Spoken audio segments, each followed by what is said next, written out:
This is such an interesting issue, and I'm with you. I don't even understand why it would be controversial.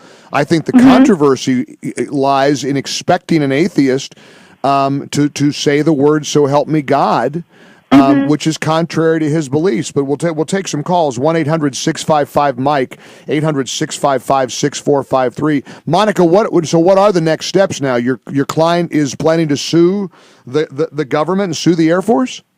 We'd really like to avoid litigation because this should be settled very easily outside of court. However, if we don't get a response by September 19th, we are prepared to bring this to court because our client's contract ends in November. So we really need to get some traction on this before, his enlistment expires. Right. All right, let's take some calls and see if you can handle some of what our listeners are going to say about this, because I'm sure opinions are all over the road. Matt, welcome aboard. You're on with attorney Monica Miller here on the Mike Gallagher Show. Thanks for joining us, Matt.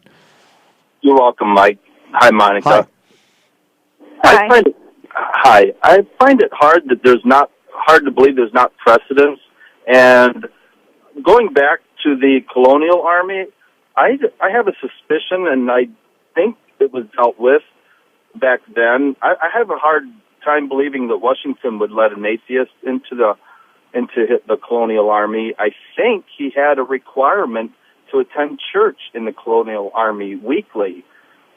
Well, Monica, I don't know. I mean, if there was a requirement, if George Washington required his army to be believers, did he?